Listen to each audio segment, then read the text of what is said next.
Bueno, muy bien, ahora sí. Y el objetivo entonces de esta conversación es poder comenzar, ¿no?, a debatir e intercambiar sobre la cuestión de la economía popular, digamos, como categoría y también esto como proceso histórico-político que estamos transitando y que ha ganado fuerza en las últimas décadas. Y bueno, y para eso tenemos a dos invitados de lujo. Por un lado, a la doctora Verónica Gago, que es doctora en Ciencias Sociales y licenciada en Ciencia Política por la UBA. Se desempeña como investigadora independiente del CONICET y es investigadora asociada de la UNSAM. También es co-coordinadora del grupo de trabajo de Claxo sobre economías populares y muy conocida por sus variados y numerosos escritos sobre economía feminista. Por otro lado lo tenemos ahí sigo admitiendo, a Alex Roy, que es doctor en Sociología Económica del Desarrollo por Francia. Es también máster en Ciencias Políticas, es máster en Estudios del Desarrollo del Instituto Universitario de Estudios del Desarrollo de Suiza. Bueno, sigue su currículum, secretario académico de la UNSAN, investigador asociado de CONICET, por el Instituto de Altos Estudios del IDAES. Bueno, hasta el año pasado fue presidente del INAES, lo cual también le ha dejado, imagino yo, una experiencia y una perspectiva política sobre estos temas bastante interesante que va a poder compartir con nosotros. Bueno, como primera cuestión que queríamos plantear y la idea, digamos, la dinámica de esta conversación, no es que cada uno tenga un espacio específico para exponer, sino abrir algunas preguntas disparadoras y que tanto Verónica como Alex puedan responder a su turno, puedan interrumpirse si quieren. Y bueno, y si algo de hecho no, digamos, no queda claro o quieren que ellos puedan aclarar, también pueden levantar la mano o escribir sus preguntas en el chat de manera libre, como para que podamos sacarle jugo, ¿no?, a este tiempo. Si nos llega a quedar cosas por transitar, por debatir, luego podremos invitarlos a una segunda charla o espacio de intercambio. Bueno, en primer lugar, cuando yo tenía que pensar bueno, qué preguntas podíamos organizar para que este conversatorio fuera productivo, lo primero que a mí se me venía a la cabeza es esta cuestión de la economía popular, ¿no?, como una categoría que ha ganado mucha centralidad en los últimos años desde distintos espacios, no tanto desde la agenda pública y política, sin lugar a dudas, pero también en el académico, tanto en los espacios sobre los estudios del trabajo, como también en los espacios dedicados a reflexionar sobre la economía social y solidaria en particular. Y una de las cuestiones sobre las que, digamos, más se insiste es en pensar en la economía popular no como sinónimo de una economía de pobres, pero es indiscutible que al mismo tiempo surge como una expresión organizada, política y sindicalmente, para responder, ¿no?, a ese proceso de informalidad, de precarización laboral prolongada que vivimos en las últimas décadas, ¿no?, y que a la vez invisibiliza múltiples formas de trabajo, y que a la vez eso también atraviesa el sector formal de la economía, no solo el sector informal. Entonces, la primera pregunta que yo tenía para hacerles como disparador de esta conversación es si ustedes pueden precisar un poco sobre la definición de economía popular y cuál es su diferencial respecto de otras categorías ya con mayor tradición o ya en uso, como la de economía social y solidaria. Quien quiera de los dos comenzar. ¿Empiezo yo, Ale? Bueno, buenas tardes. Muchas gracias, Natalia, por la invitación y a todos, todas quienes están conectadas. Un gusto estar acá. Bueno, me parece además que está bueno organizar la conversación con preguntas, ¿no?, como lo planteabas. Yo creo que es interesante cómo se va agrupando cuando hablamos de economía popular cada vez más términos, ¿no? Vos presentabas incluso el doctorado y decías social, comunitaria, popular, solidaria, feminista, le agregamos, ¿no? Creo que ahí hay una fuerza de atracción de términos que no es casual, ¿no? Se van agrupando términos alrededor de la economía popular que se ven siendo exigidos de dar cuenta de cada vez más dimensiones de eso que llamamos economía popular. Entonces, esta primera observación la traigo para señalar que es un concepto que está en disputa, que es un concepto contencioso, pero al mismo tiempo que es un concepto que es muy atractivo porque es capaz de alojar esta heterogeneidad, esta multiplicidad de nombres que le vamos agregando a economía popular.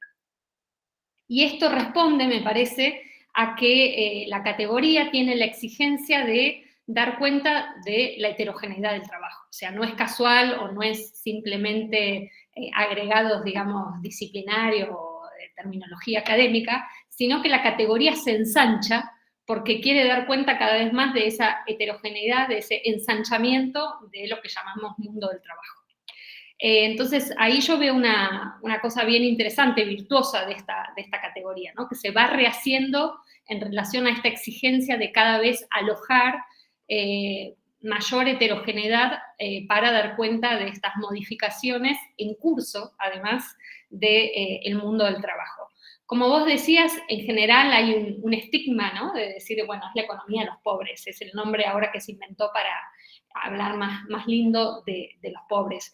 Y creo que justamente es lo contrario, es la economía de sectores que han sido empobrecidos, que sufrieron procesos de desempleo y que han hecho un enorme proceso de organización política colectiva. Creo que esa es la otra singularidad de la economía popular, incluso cuando hacemos estudios comparativos en otros lugares de América Latina, el nivel de organización política, el nivel de conexión de las economías populares en Argentina con una genealogía de movimientos sociales, la manera en que se han desarrollado procesos bastante creativos, igualmente contenciosos, problemáticos, de sindicalización y por lo tanto de reinventar el mundo sindical a partir de la economía popular, a pensado desde la economía popular, me parece que es un elemento mayor, ¿no? Es decir, son estos procesos de organización colectiva que abren la pregunta por qué es el valor, qué es el trabajo, qué es una vida digna, qué significa organizar sindicalmente una heterogeneidad del trabajo que parece cada vez más resistirse a los moldes clásicos de la organización política. Bueno, creo que las economías populares han puesto en movimiento todas esas preguntas y hay dos puntos más que querría señalar para terminar esta primera parte. Primero, como vos señalabas, anticipan de manera condensada elementos, problemas y preguntas que hoy generalmente se refieren cuando hablamos de procesos de precarización, ¿no? Lo que parecía estar concentrado, condensado en un universo reducido, incluso se hablaba de universos marginales, ¿no? De trabajadores y trabajadoras desocupados o sin trabajo, o sin empleo, mejor dicho, lo que vemos es que en las economías populares se anticipa la dimensión de la precariedad que va a ser después parte de incluso los empleos asalariados, los empleos sindicalizados, los empleos llamados registrados o formalizados. Entonces ahí, bueno, se abre me parece la pregunta también por qué capacidad han tenido, incluso en contra de lo que se dice que son economías de la exclusión o de la marginalidad, casi que la podemos pensar como formas de anticipación bastante de vanguardia en un punto para pensar la extensión de la precariedad social y qué lógicas sociales y políticas y territoriales eso implica. Y por último, vos nos preguntabas sobre, bueno, una especie de distinción más o menos clásica ya entre economía social y economía popular. Como también yo refería al principio, creo que cada vez, ¿no?, se van cruzando más, se van como ensamblando a partir de experiencias concretas, pero me parece que al principio, cuando se hablaba más binariamente entre economía popular y economía social, me parece que la economía popular vino a traer una formulación mucho más incómoda que la de economía solidaria sobre esas formas de organización del trabajo, de organización popular, una cierta vinculación con el Estado, con el dinero del Estado, con las políticas públicas, que le da mayor complejidad, que le da de alguna manera menos pureza, que muchas veces era la que se pretendía que tuviesen las experiencias de la economía social y solidaria. Entonces, para mí, en ese sentido, por ser una categoría más incómoda, es más fructífera, o ha sido más capaz de nuevo, de dar cuenta de disputas, de conflictos, de problemas que no solo hacen a las experiencias de la economía popular, sino que hacen a las experiencias de la organización del trabajo en términos mucho más generales. Así que dejo por acá estos puntos. Sí, bueno, buenas tardes a todos y a todas, y gracias Natalia y Jorge por la invitación y por esta iniciativa de este espacio de formación que está ahí creciendo. A ver, para completar lo que dice Vero, en el cual coincido plenamente, digamos, lo que decís de diferenciar por, digamos, finalmente una serie de problematizaciones sobre el mundo del valor que anticipan, revelan, expresan un síntoma de la crisis del capitalismo financiero, todas ellas, ¿no? Popular, feministas, el nombre que le demos a las economías de plataforma, a los trabajos uberizados, todo eso expresa un problema que tiene que ver con la manera en la cual el capital y el Estado no organiza el conjunto del mundo del trabajo, no organiza directamente. Entonces hay una forma heterogenizada de interrogar el mundo del trabajo, o los mundos del trabajo. Hay un primer plano, y en ese sentido la economía social remite más a una forma organizativa relativamente estabilizada en sus codificaciones y en sus referencias, porque se expresa en lo que es, digamos, el cooperativismo, el mutualismo y lo que conocemos en Argentina y en otros lugares del mundo en torno a esa forma organizativa. Entonces, la economía social transita un plano que está más en el plano de una pregunta sobre una forma organizativa de las actividades productivas y laborales, y la economía popular, las economías feministas y todas las distintas maneras de interpretar el mundo del trabajo abre una pregunta sobre los procesos de valorización. Y en algunos casos conecta con la tradición de la economía social y en otros casos no. También en ese sentido, la economía popular en particular tiene una triple conexión, de alguna manera. Una conexión con la tradición sindical, por lo menos en Argentina, en la manera en la cual reivindica una organización bajo forma de derechos y en la gramática del salario, y de hecho deviene en gran medida en una organización en torno a un sindicato, que hoy es la UTEP, y que de hecho está sentado en la CGT. O sea, ahí hay una conexión con la tradición sindical del mundo del trabajo. A su vez las desborda, porque no es solamente trabajo en relación de dependencia, y abre preguntas sobre qué significa tener derechos y tener un salario cuando no se está en relación de dependencia, que es la relación del empleo. Por ende, hace estallar la equivalencia errada entre trabajo y empleo. O sea, lo que muestra la economía popular es que se trabaja sin estar empleado, que el empleo es una forma específica de organización del trabajo. Y una forma específica y cada vez más achicada, ¿no? Hoy en Argentina en este momento debemos tener 6 millones de trabajadores del sector privado y de empleados, perdón, en el sector privado y 3.200.000 trabajadores empleados en el sector público, sobre un universo de 22 millones de personas que están en edad de trabajar, ¿no? O sea que hoy, técnicamente, los datos son engañosos, no hay 7-8% de desempleo, hay 58% de la fuerza de trabajo no empleada por el capital o por el Estado. Esa es la realidad del mundo del trabajo. En ese 58% hay una parte que se define o se autodefine como economía popular, y hay otras formas de organización del trabajo, ¿no? Pero esa, la economía popular, conectó con esa tradición sindical. Segundo, y eso diría es más desde el momento piquetero hasta el momento que se organiza bajo forma de CETEP y UTEP. Un segundo momento que conecta con la tradición de la economía social, es decir, que muchas de esas formas de organización del trabajo va a descubrir, porque es un descubrimiento, el mundo cooperativo, y hace poco inclusive el mundo mutual, y ahí va a articular con parte de esa realidad de la economía social. Y para mí un tercer momento, que no necesariamente es cronológico, que tiene que ver con lo que subrayaba Vero, que es la cuestión de las preguntas sobre el valor del trabajo, ¿no? Y que eso me parece es una pregunta que trajo la economía feminista antes que la economía popular, en el sentido de, bueno, ¿cuánto vale un trabajo invisibilizado y cuánto vale ese trabajo desvalorizado, ¿no? Que la economía popular finalmente va a ser propia, más allá de la discusión sobre si es trabajo o no es trabajo, y todas las discusiones que han atravesado. Entonces me parece que la economía popular se articula con la tradición sindical de la economía social y la economía feminista, las incluye y las desborda al mismo tiempo, ¿no? Corren por canales distintos.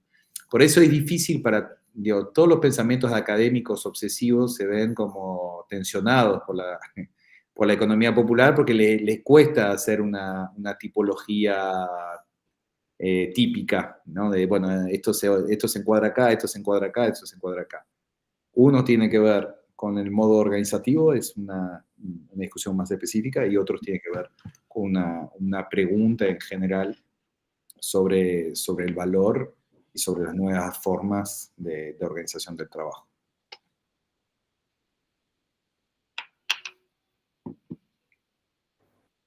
Vero, ¿querés agregar algo que te vi ahí?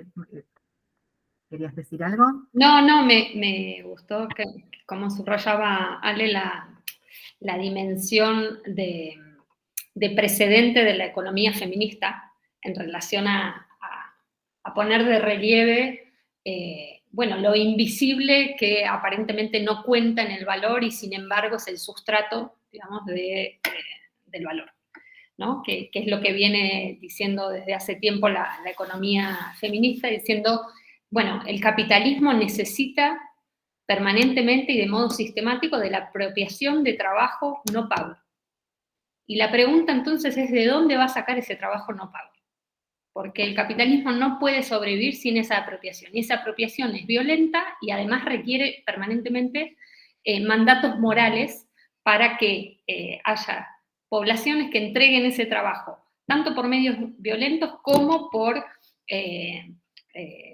mandatos de género y mandatos racistas que obligan a pensar el propio trabajo como una especie de o servicio personal o actividad naturalizada, ¿no? Entonces, me parece que cuando hablamos de procesos de invisibilización del trabajo, es interesante señalar eso que la economía feminista permanentemente pone en estado de alerta, ¿no? ¿Cuáles son los procesos por los cuales esa invisibilización es posible? ¿Sobre qué prácticas de violencia y de apropiación se sostiene una invisibilización, ¿no? Y agrego en esa línea, que me parece un caso que está en agenda, el tema del trabajo sociocomunitario en los comedores y los merenderos, ¿no? ¿Cómo podemos ver una secuencia de visibilización, valorización, invisibilización, desvalorización en el lapso de 3 o 4 años? O sea, durante la pandemia un trabajo invisibilizado se vuelve visible, de repente hay, en su mayoría mujeres, que se ocupan los comedores de merendero y que garantiza gran parte de la política de salud en la lucha contra el COVID. Pasa el COVID y pasan de ser trabajadoras esenciales, porque así inclusive legalmente estaban registradas como trabajadoras esenciales, a ser objeto de persecución por parte del gobierno anterior y del actual, porque no empieza con este gobierno, ¿no? El proceso de estigmatización de los trabajos en los comedores y los merenderos. Digo, en el sentido de que no es solamente un proceso, digamos, ideológico de color político, sino que reaparece, o sea, ahí sociológicamente podría decir, que hay una tendencia estructural muy fuerte a volver a invisibilizar a un trabajo que había sido visibilizado y que se hacía la pregunta sobre su valor. Y que vuelve a desaparecer, ¿no? Y eso es muy concreto, digamos, ¿cuánto le costaría a la sociedad si además de distribuir alimentos tuviera que remunerar el costo del trabajo de elaboración y distribución de alimentos en los barrios populares que garantice, entre otras cosas, la reproducción vital en muchos de los sectores populares, ¿no? Y esa pregunta es insostenible para el sistema estatal fiscal y para la manera en la cual se constituyen las idiosincrasias de la división del trabajo en el accionar público.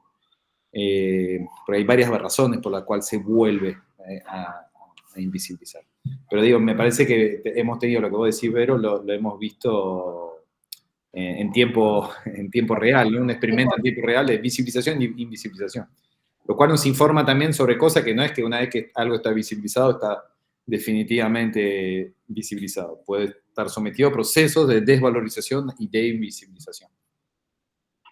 Sí, totalmente. Muchas veces en clase, después de haber pasado por la pandemia, con mis estudiantes hacemos el ejercicio de comparar una campaña que fue muy conocida y que es muy estudiada, que es la campaña por el salario doméstico, en los años 70, ¿no? Que, bueno, la referente más conocida es Silvia Federici, pero era una iniciativa colectiva que pusieron en tensión al reclamar salario por el trabajo doméstico, por un lado esta cuestión de la visibilización, pero por otro punto la cuestión de si efectivamente el capital puede salarizar todos los trabajos o no.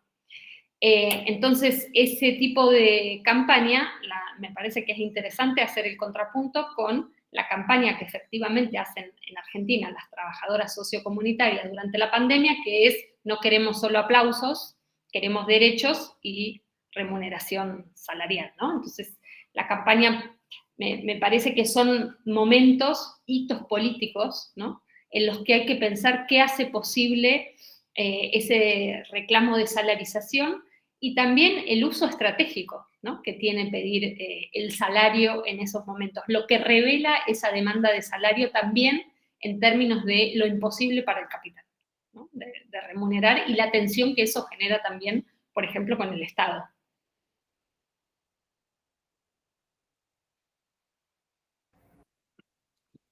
Sí, bueno, creo que un montón de cosas surgen a partir de lo que ustedes están comentando.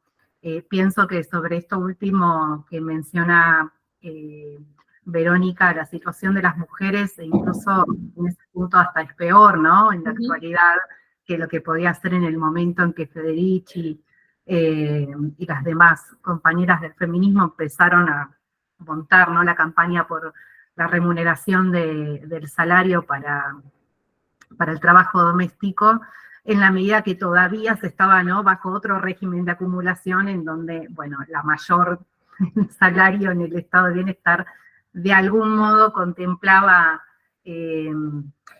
ciertas cuestiones del salario familiar que hoy están prácticamente deshechas, ¿no? Y que en este contexto, digamos, la ofensiva es cada vez mayor, ¿no? Sobre todo a la luz de los datos que recién decía Alex, ¿no?, respecto de cuántas son las personas que hoy efectivamente pueden considerarse que están bajo algún régimen de trabajo formal, privado, público, ¿no?, y que todavía perciben ciertos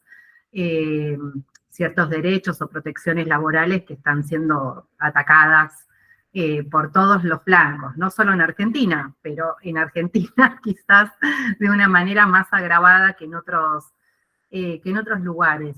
Pero al respecto, ¿no?, y pensando en este proceso de precarización ampliada, que parece como imparable y abarcar a cada vez más sectores, pensaba, ¿no?, cómo se empezó a volver hegemónico estas nuevas formas de trabajo que llamamos a grandes rasgos como la uberización, ¿no?, del trabajo. Y me preguntaba, ¿no?, cómo hacer para organizar a todos esos trabajadores, jóvenes y no tan jóvenes, porque en realidad son modos del trabajo que se empiezan a instalar en prácticamente toda la escala, pero sobre todo los más jóvenes, ¿no?, que son trabajadores hiperexplotados y que quizás no están insertos en las mismas redes de la economía popular, ¿no? En eso coincido en que la economía popular finalmente es de vanguardia porque anticipa algo, ¿no? Y están en algún sentido más organizados que quizás otros sectores de la población que, digamos, que han visto pauperizar sus condiciones de vida en los últimos años y que o no están organizados o incluso participan en alguna medida, ¿no?, de los discursos más libertarios en torno del emprendedurismo, ¿no?, como modelo deseable de libertad y de ¿no?, de autoexplotación. Entonces, ¿cómo hacer para organizar a todos esos sectores que súper precarizados y que no están insertos en las redes de la economía popular? No, empieza Ale. A ver, primero creo que los procesos de organización del trabajo siempre son desde la propia experiencia del trabajo, ¿no? En la forma que formulás la pregunta, Natalia, hay dos maneras de interpretarlo, ¿no? Cómo se organizan desde afuera, o sea, cómo son organizados, o cómo se organizan ellos desde adentro, ¿no? Son los dos procesos. Yo creo que no hay forma de organizar desde afuera. Es un primer punto porque a veces me parece que como una fantasía, sobre todo en la clase política, de decir, bueno, vamos a organizar lo desorganizado. Sí me parece que lo que podemos contribuir en términos colectivos es justamente, y una vez más volviendo a la experiencia de la economía popular o de las economías feministas, que tiene que ver con la identificación de la relación de dominación. O sea, el punto complejo de las lógicas contemporáneas del capitalismo financiero es que el capital huye de la escena del conflicto. Pero huye de la escena del conflicto no significa que no haya una relación con el capital.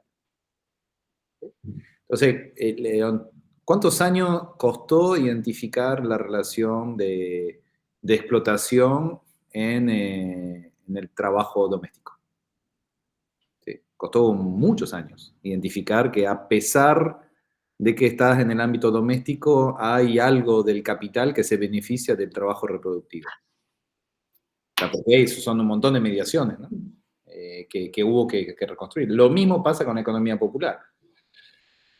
¿Cuánto tiempo demoró en identificarse que aunque todavía sigue siendo un problema, aunque un trabajador no tenga un patrón visible, tiene una relación social con el capital, o sea que está en una relación de explotación. Perdón, cosas que pasan en el vivo. Me llamaron por teléfono. Entonces, voy a apagar el teléfono por las dudas que vos la acuerdas. La identificación de esa relación se vuelve tanto más problemática con la economía de plataforma. ¿Por qué? Porque supuestamente hay un trabajador o una trabajadora que entra en una relación social con el capital de manera voluntaria y no lo identifica como una relación de dominio. Y relación de dominio, entiéndase, no en términos morales, no estoy diciendo está bien, está mal, es una relación asimétrica.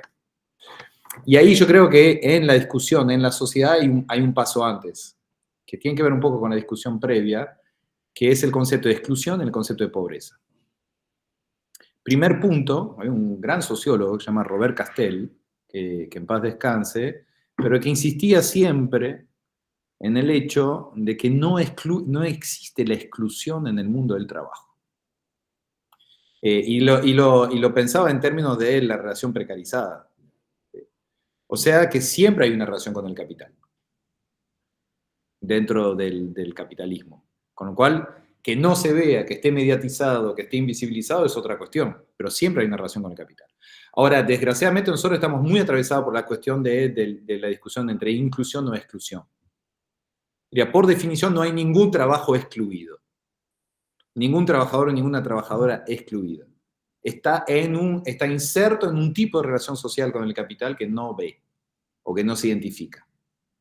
Luego que los compañeros ladrilleros nombran el patrón oculto.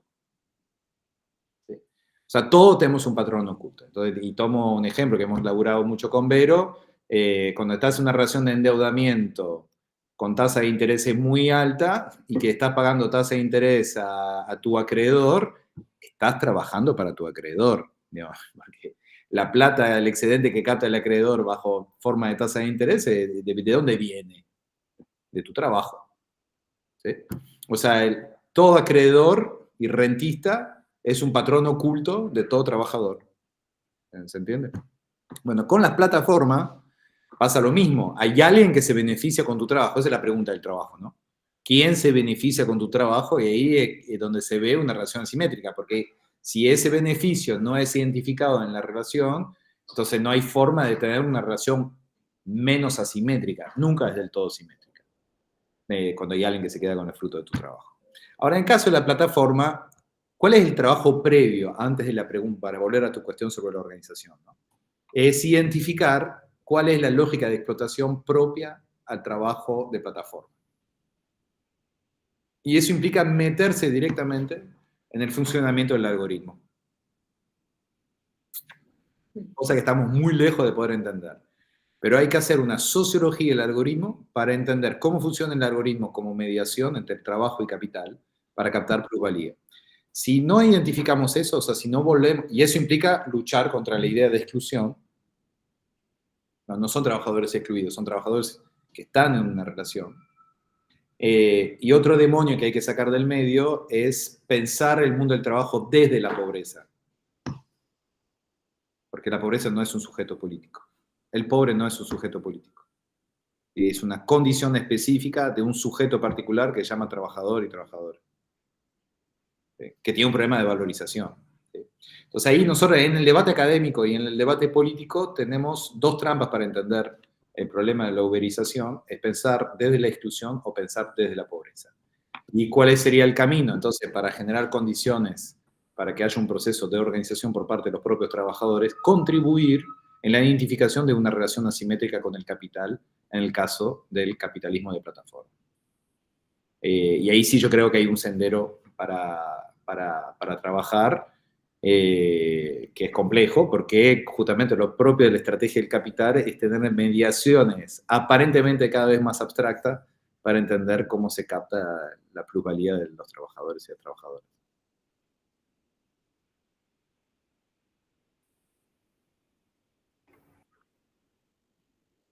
Bien, ahora me queda una pregunta más y abrimos, y abrimos el micrófono. Me pregunto si efectivamente la idea de exclusión es falsa, porque efectivamente las personas están constantemente trabajando, así se visibilicen o no sus trabajos, o se remuneren o no, o estén empleados en relaciones formales o no. ¿Qué sería la inclusión en este punto? ¿Se puede hablar de inclusión? Digo, el debate sobre la inclusión, ¿no nos encierra nuevamente sobre la idea de que lo opuesto es lo excluido? ¿Voy yo? Sí, yo creo que sí, tal como lo decís, es como un par que funciona, ¿no? Siempre eso, como tándem. Es decir, además, como se viene haciendo muchas críticas en general al modo de funcionamiento de que lo incluido siempre además está incluido en una posición subordinada porque necesita de que haya algo excluido para ser incluido, ¿no? Entonces, ese par relacional es complicado. Y a la vez a mí me da bastante que pensar en relación a lo que señalaba Alex, bueno, hay una clave de lectura, digamos, de cómo ha sido históricamente la composición de la fuerza de trabajo, que lo que hace el capital siempre es sembrar jerarquías y sembrar divisiones, ¿no? Sabemos de sexo, género, de raza y de clase. Pero al interior de lo que podríamos llamar los sujetos trabajadores y trabajadoras de la economía popular, yo creo que el modo en plantear una distinción jerárquica tiene que ver con haber instalado la idea de que están los trabajadores y las trabajadoras de la economía popular, que son sujetos subsidiados, versus los empresarios y las empresarias de sí.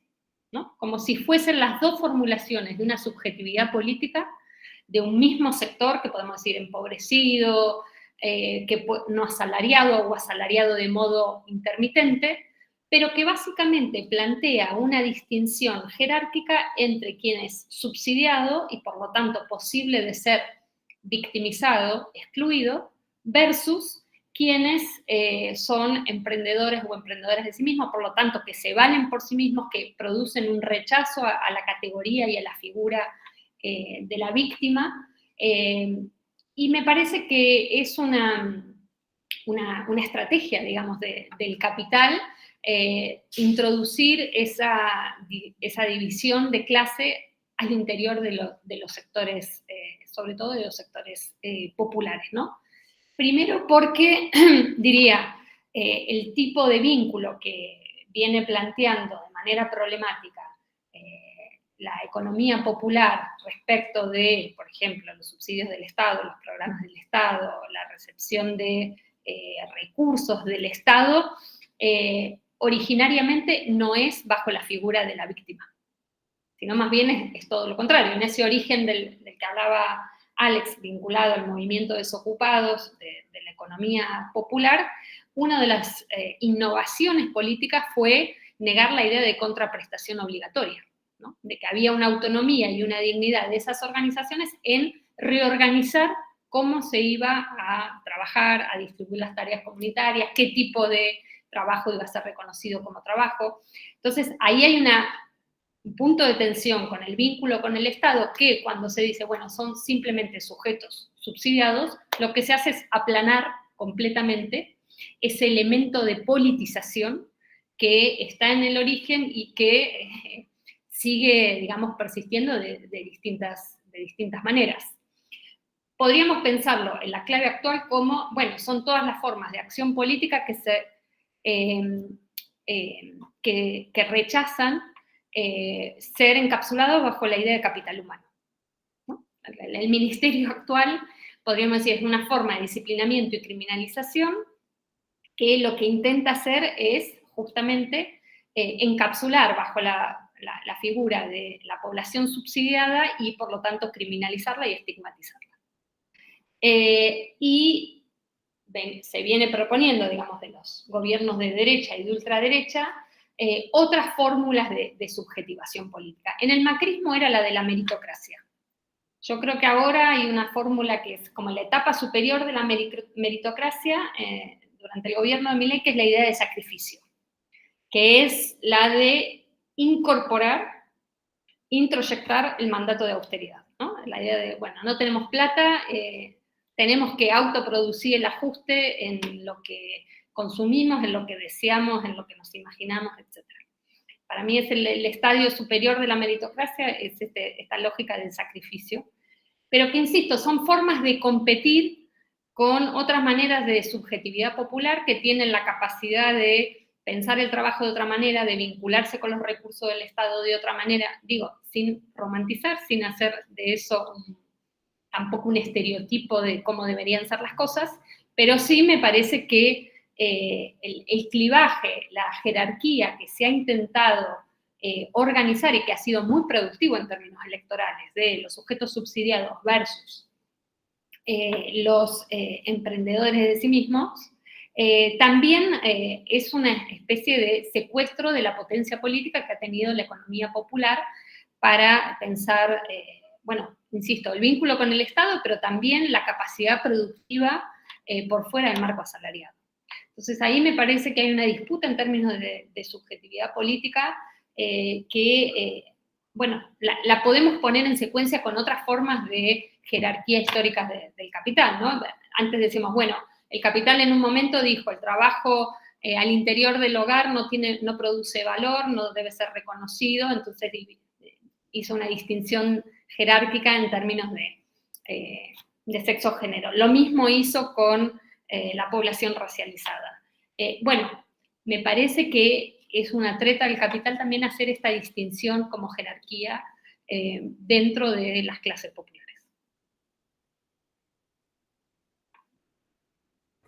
Clarísimo.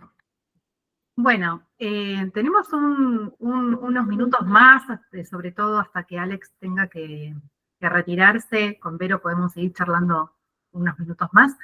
Eh, no sé si hay preguntas, podemos aprovechar este ratito.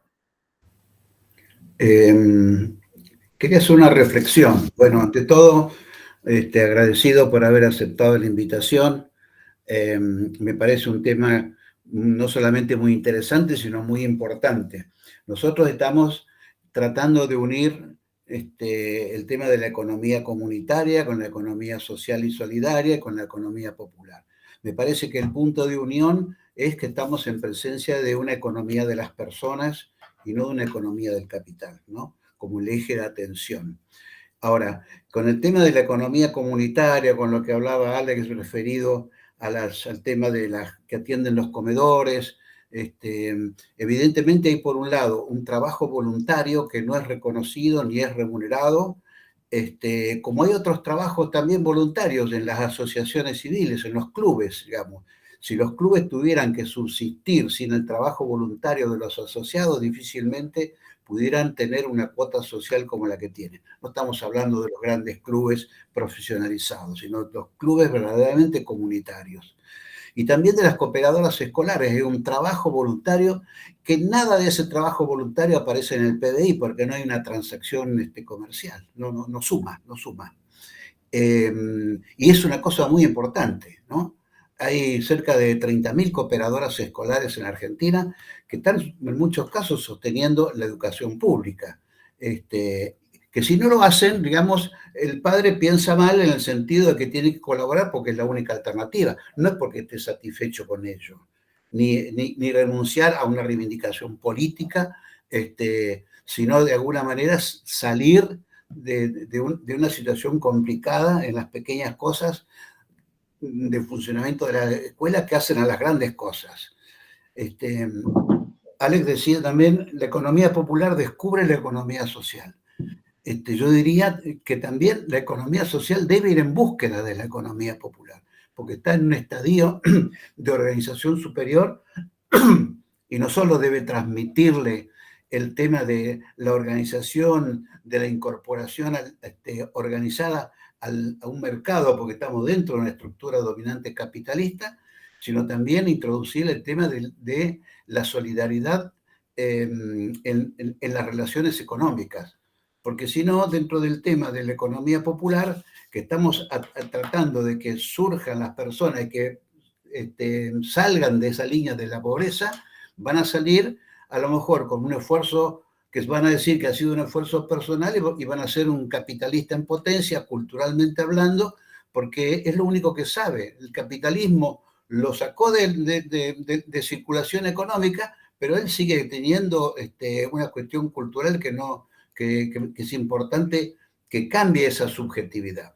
Entonces, en estas cosas, digamos, creo que la academia debe hacer un esfuerzo para unir de tal manera de que no generar algo homogéneo, sino generar algo común, donde el objetivo final es el mismo, que es la alteración del sistema capitalista, que de alguna manera, bueno, ahora está todo el tema de la financiarización, que es lo que yo creo que es lo que ha llevado a la agudización del tema capitalista. Entonces, en estos temas de economía comunitaria, de economía popular y de economía social, aún sin tener las cosas en claro en el detalle como para hacer una descripción específica, tenemos que decir qué es lo que nos une. Y no tenemos que decir que nos une algo contra el otro, contra el capital, que es cierto, sino que nos une el tema de que estamos en presencia de una economía de las personas, y no una economía del capital. Es por eso que incluimos, Alex y Vero, en el doctorado una materia de economía popular, no con el ánimo de que sea una cosa aislada, sino que sea una cosa integrada. Eso. Sí, ahí me parece que hay una línea para trabajar que tiene que ver con una línea de un autor poco leído que se llama Georges Bataille, sobre la productividad social de lo inútil, ¿no? Es decir, hay un montón de actividades no remuneradas consideradas socialmente como inútiles en el sentido de que no participa de la maximización de la ganancia, no participa directamente, y que sin embargo sin ellas, sin esas actividades, las sociedades no podría existir, ¿no? Y el punto de gran parte de la disputa que está en juego hoy en día es la valorización de lo inútil. Y esa es para mí es una discusión interesante desde el punto de vista de la teoría del valor y de la disputa sobre el valor, ¿no? Porque vos, Jorge, hablaste de las cooperadoras, de los clubes, lo mismo pasaría en gran parte de los centros culturales, las actividades culturales. Si vos fíjate, gran parte de la actividad de prevención de salud que hay en los centros comunitarios, muchas de esas actividades son actividades no remuneradas. En esos casos, bajo la figura, digamos, del voluntariado, o sea, que el sistema hasta le dio un nombre a la gratuidad del don, ¿no? O a la aparente gratuidad del don. Sin embargo, la sociedad seguramente no podría existir sin todo eso. Ahora, me parece que lo que está pasando es que una hipótesis que podríamos plantear a la hora de pensar la economía social, solidaria, popular, feminista, etcétera, que hay una crisis de las categorías que acotan la pregunta del valor. O sea, ¿por qué no podría efectivamente remunerarse el trabajo llamado voluntario? Ya decirlo parece una contradicción en los términos, porque supuestamente lo voluntario implicaría la gratuidad, ¿no? Y hay en la sociedad una disputa por la valorización social de algunas actividades, o sea, y lo diría en términos batayense, la valorización social de lo inútil, de lo considerado socialmente como inútil. Es una categoría que presta confusión, pero a mí me gusta porque es provocadora, para que se entienda. Pero por otra parte, el riesgo de hacer caer un montón de esas actividades en el mundo de lo inútil. Por ejemplo, lo que vemos en los comedores y los merenderos.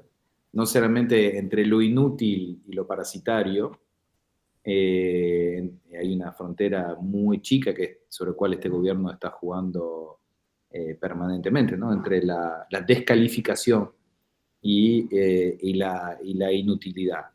Falta muy poco, de hecho, el ataque a las universidades tiene mucho que ver con la idea de que gran parte de la universidad es algo inútil.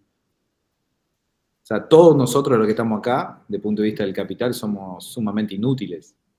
Hagámonos cargo, salvo que esté lleno acá de ingenieros, médicos, pero si bien en las ciencias sociales, básicamente están destinados a la inutilidad. ¿Cuál es el paso siguiente, digamos? ¿Por qué sería más importante lo que estamos haciendo ahora que revolver la olla en un comedor o un merendero? ¿Bajo qué argumentos vamos a poder defender la importancia social de las ciencias sociales? Estamos corriendo por un sendero civilizacional sumamente complejo, ¿no? Y me parece que ahí se abre una pregunta de crisis de civilización, en el sentido más profundo de Polanyi, de que cuando los mecanismos de valorización de las actividades pasan por el mercado autorregulado, no cualquier mercado, sino por ese tipo de mercado, y efectivamente hay un montón de actividades que entran en la trampa de lo desvalorizado, y algunas casi que diría provocativamente que la categoría de voluntariado es una categoría defensiva para no caer en el olvido. Pero finalmente es una forma de arrinconar categorías al mundo de lo no valorizado o de lo invalorizado. Y entonces ahí yo creo que la economía popular y la economía feminista lo que hace que pone el dedo en el problema de la civilización, que es el problema del valor. Y volvemos a la pregunta anterior, ¿no? De que cómo se construye los conflictos de valorización en una sociedad. Y entenderlos como conflicto de valorización. No conflicto incluido-excluido, no conflicto remuneración-gratuidad, sino qué se valoriza y cuáles son las operaciones de valorización. Y cómo la cuestión del salario funciona como una de las operaciones de valorización. Pues no solamente el salario que valoriza, sino también los reconocimientos sociales, es decir, intervienen varios factores en los procesos de valorización de actividades. Toma el ejemplo de los cartoneros en la ciudad de Buenos Aires. Es impresionante en 20 años lo que se transformó. Y eso es un gran logro político. Pasamos de un sector totalmente estigmatizado y desvalorizado y ves un montón de sectores de clase media, seguramente votate de Milei, que tiene un diálogo productivo con el cartonero que pasa por la basura y recicla. O sea, eso fue un logro en términos de valorización de una actividad desvalorizada. Y valorizada en términos remunerativos, un salario, ¿no? O sea, me parece que ahí es donde uno toca el nervio del problema del capitalismo hoy en día.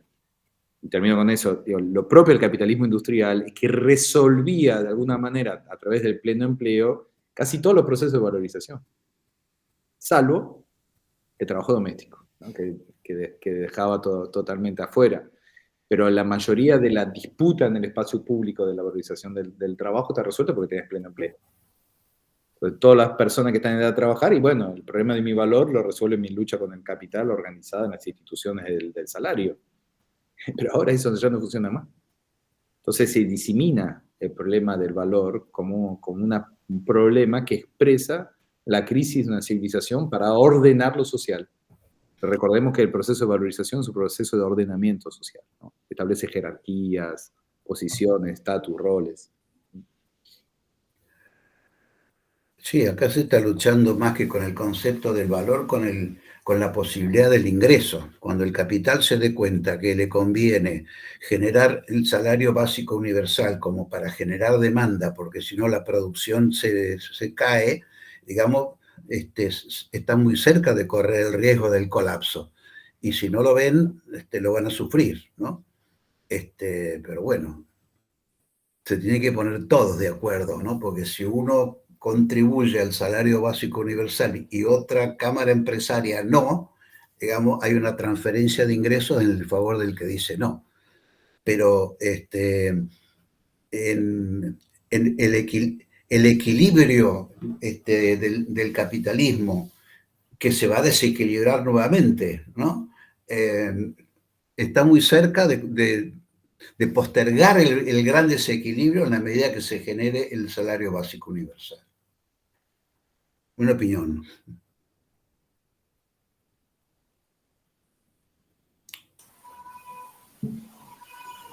Buenas tardes, aprovecho, bueno, antes celebro la iniciativa que estemos discutiendo la economía popular y aprovechando la reacción de Jorge y que también surgió bastante durante las exposiciones, la discusión sobre la valorización. Me parece que si da el tiempo por arriba, porque adentrarse en la teoría del valor es para largo, pero por ahí ejemplificar cuáles son las formas de captación de valor de la economía popular como actividad y también, bueno, de las distintas ramas, creo que serviría.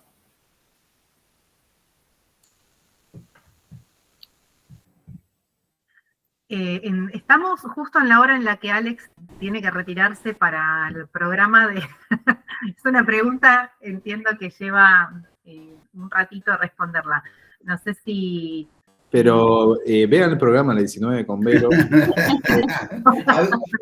Vero también está.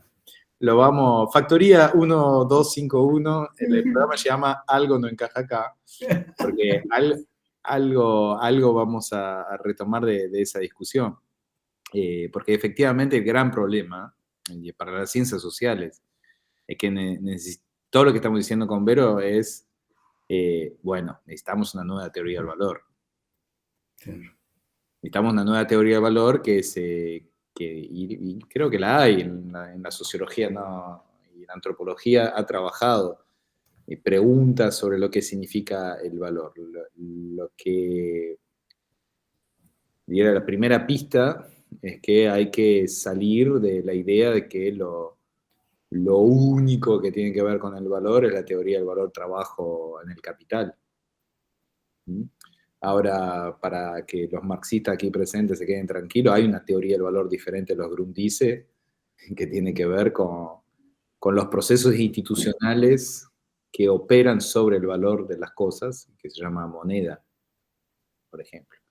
Entonces hay algo del trabajo institucional y cómo las instituciones operan los procesos de valorización social que nos lleva a otra teoría de valor, que no es ni la teoría de valor trabajo del capital, ni la teoría de valor-precio de los neoclásicos. Hay otra teoría del valor que tiene que ver con cómo el conjunto de instituciones sociales participa en los procesos de valorización social de las actividades, y entiéndase valorización social también una valorización monetizada. ¿Sí?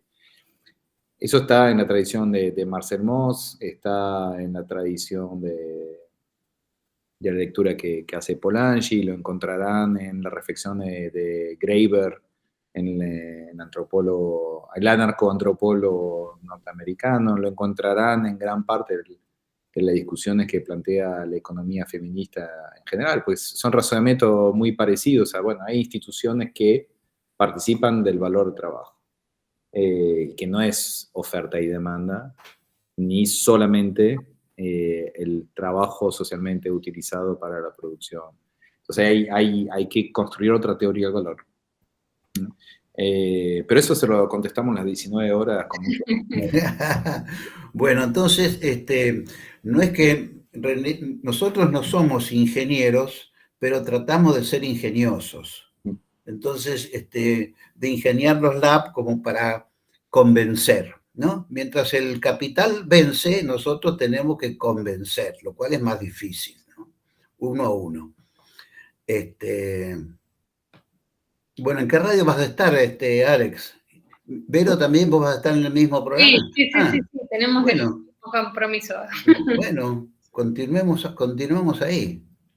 Bueno, nos vemos en un rato entonces. Los dejo.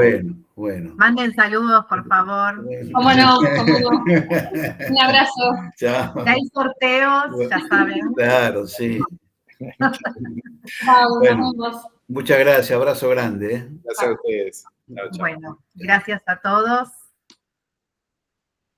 Gracias por quedarse hasta el final y bueno, vamos a intentar, seguro quedaron muchas preguntas, así que vamos a intentar comprometerlos nuevamente a un segundo encuentro. Dale. Gracias, Natalia, por tu coordinación, parece que estuvo muy bueno. Gracias. Abrazo grande, chao, chao. Gracias, buenas tardes.